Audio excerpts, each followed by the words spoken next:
Hello, everybody, and welcome to this video where we are going to go through the next bunch of the poems in this book. It's funny because Carol was talking about in the member stream today that she picked the book up, or was it yesterday? I don't remember, but I'm like, oh, I need to keep getting in on that, but I left it in my car, and so here we are. So I think this is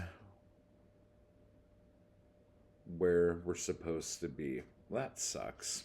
But anyway, so we are going to be doing pages 153 to 240. And you get so long at times it just makes sense. So we're going to be starting with the poem Emily Bukowski and going through to the poem Gone. So 153. And obviously I'm not going to read all of these. I'm going to throw some lines out that I liked, maybe read some poems that I liked. The lighting here is a bit... and a lot of these lines I read to you, like out of context, they don't make a whole lot of sense, but they're just really good lines. So regardless, so like this one on Emily Bukowski, she wasn't very interesting, but few people are. Boom. Burn. Let me see. Invasion is a pretty interesting poem. It's quite long. It's like let's see, what is that? 1, 2, 3, 4, 5, 6, 7 pages. And it's about him finding... I don't know if it's the same one. I mean, I guess I could just read it real quick. But his cats have been, like, pissing and shitting in the boxes of his poems. And as he's, like, looking through all this stuff, he finds a giant tiger... with cubs like in his house, and it's kind of scary. It's just a funny poem.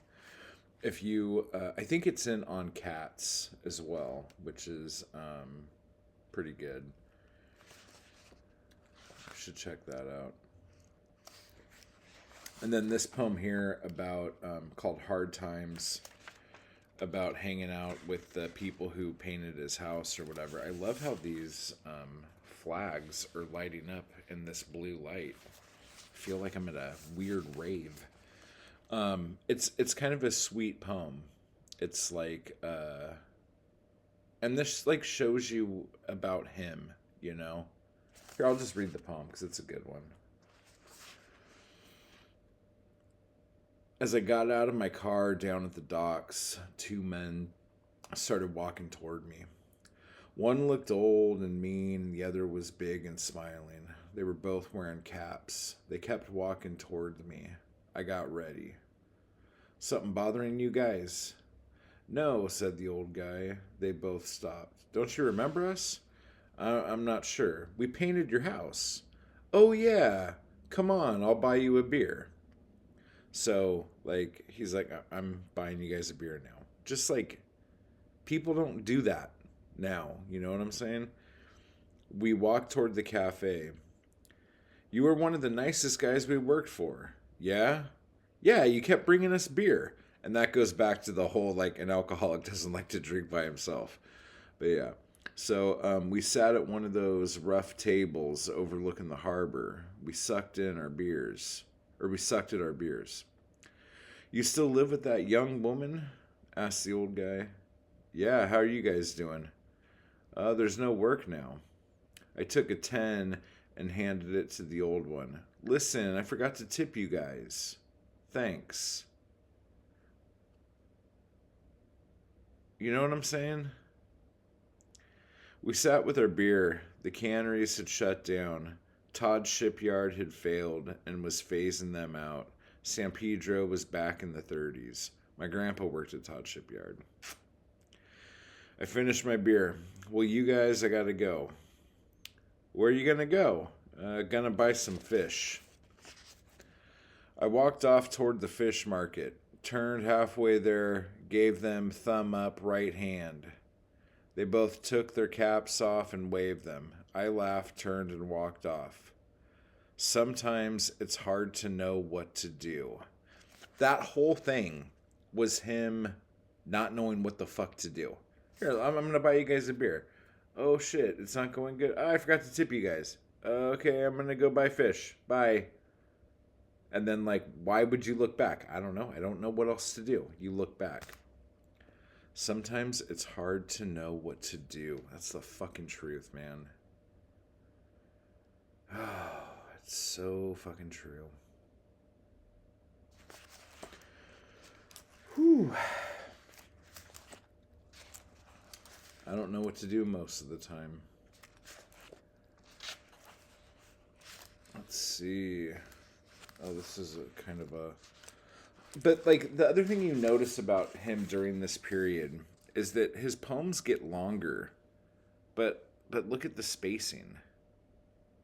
Spacing's so different than his... I think the first poem in this book is like how his old ones used to be. Let me look, if I recall. A little bit chunkier. But this, compared to this, look at that. That's how a lot of these poems look.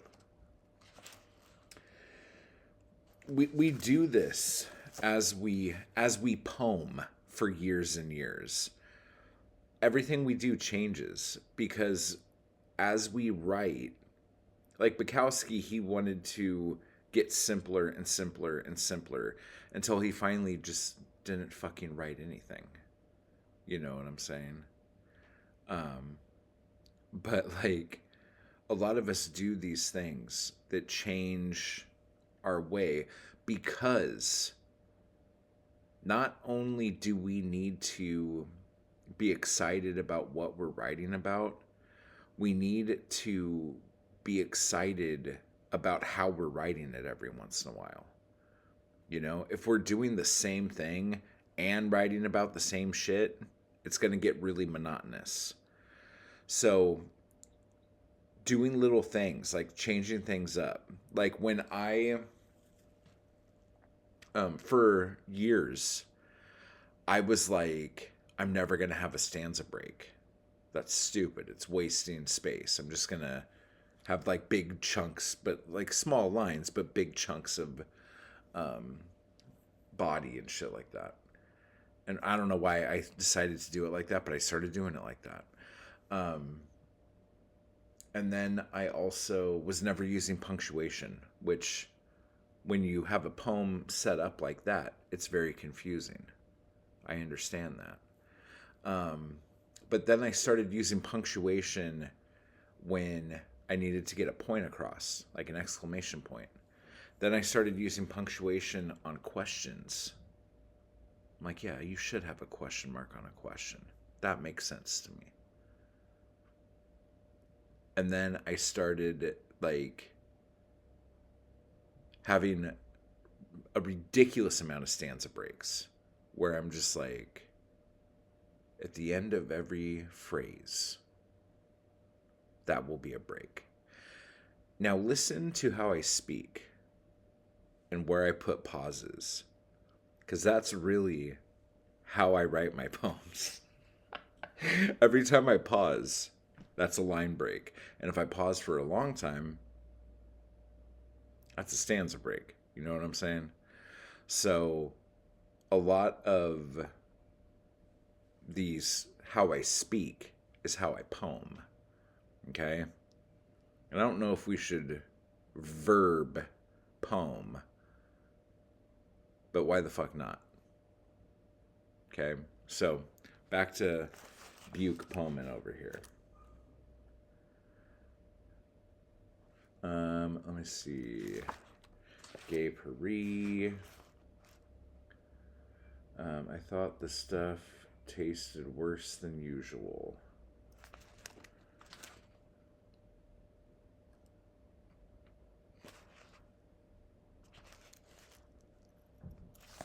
The Blade. Oh, yeah. This is kind of a... Let me see. La, la, la, la, la.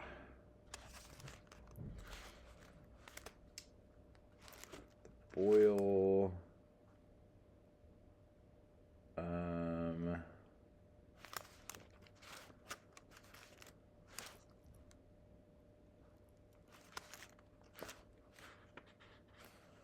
Lady in the Castle.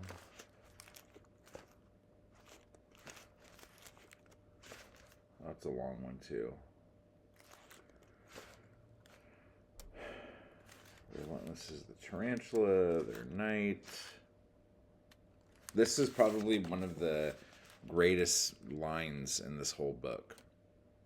And this is in the poem, Their Knight.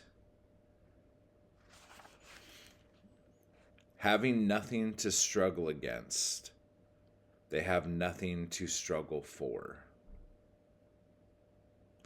A lot of people fall into this, even if they struggled at one point. Because the next line, the rich are different. Having nothing to struggle against, they have nothing to struggle for. So a lot of times,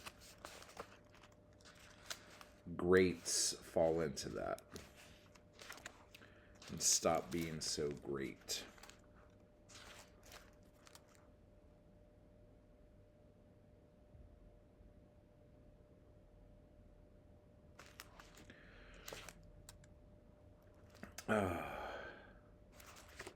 Yeah, they're yeah, so like, I mean, just look at the chunk of this. And he was still doing quite a few breaks. But comparing this poem to this poem, what the fuck? You're paying for all that white space. That's why poetry books are so expensive. Pay for the white space, not for the words. The more white space you have, the more important that poetry book is. Okay, this is a great poem about the Penn Conference. Take a writer away from his typewriter, and all you have left is the sickness which started him typing in the beginning. I will read that again. Take a writer away from his typewriter, and all you have left is the sickness which started him typing in the beginning. That's it. I wonder what the Penn Conference was. It sounds like either a place to get pens or a bunch of writers hanging out, not writing, and just getting drunk, fucking and yelling at each other. You talk too much. You never shut up. So I let them have their little victories, which they need far more than I do. Look at that spacing. A lot of these are just one letter, one word lines. Which is probably why the audiobook for this book is so fucking god-awful.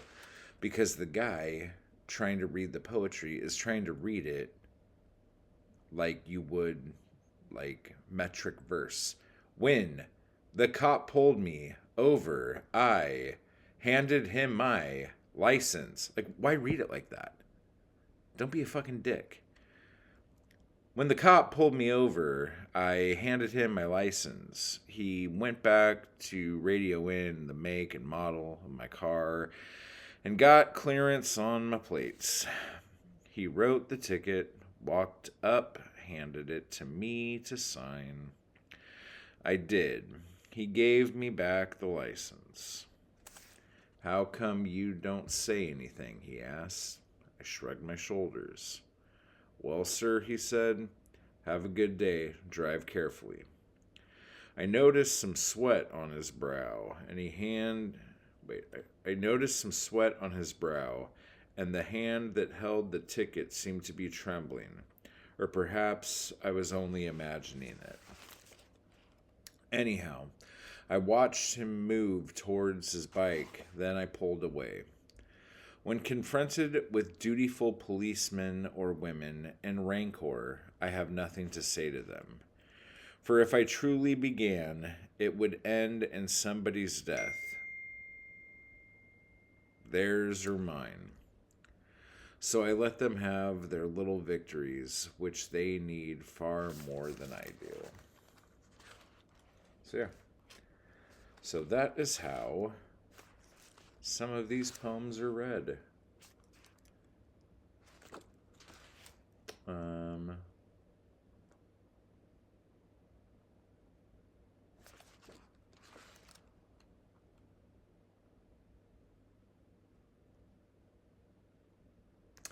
It's so funny. There's this poem called Love Poem to a Stripper. And this is funny, the things that we think about. And thinking about as an older man. Because I'm trying to think of how old he was. If this was 1935, so he was like 15 then. So 86, he was like, or 85, he was probably like mid-60s. And he's talking about this stripper he used to see at the Burbank. You were good, Rosalie, in 1935. Good enough to remember now when the light is yellow and the nights are slow. He's thinking back to a stripper he used to see when he was a fucking teenager.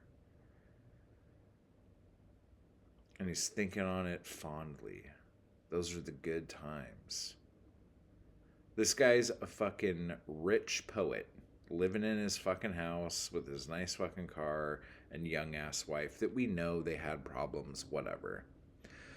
But just realize, no matter how unhappy you are with your life, even people who you try to be like, the people you try to like fashion your life like, their life isn't all of that for them either.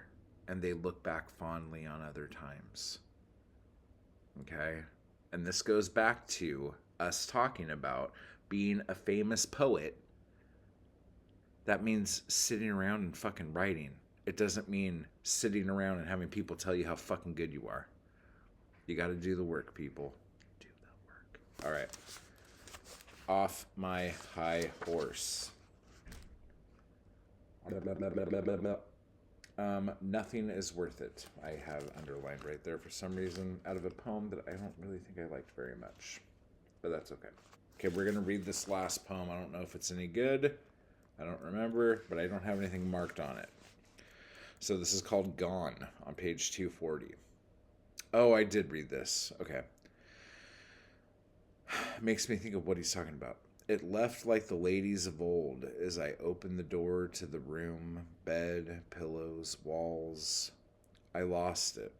I lost it somewhere while walking down the street, or while lifting weights, or while watching a parade. I lost it while watching a wrestling match, or while waiting at a red light at noon on some smoggy day.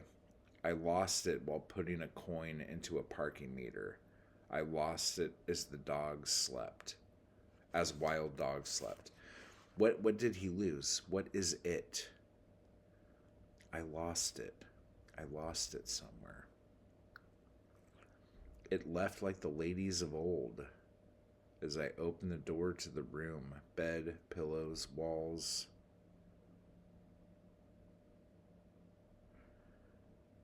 What's he talking about? It's interesting. Anyway, so we're almost done with this book, guys. We have one more thing, and hopefully I will do this the right way and have this next week for you guys. Wait, am I accurate there? Yeah, so next time we will be going through I Met the Famous Poet on 241 down to It's Ours on 312, and that will be the end of the book. I should have a link for this in the description. God damn it.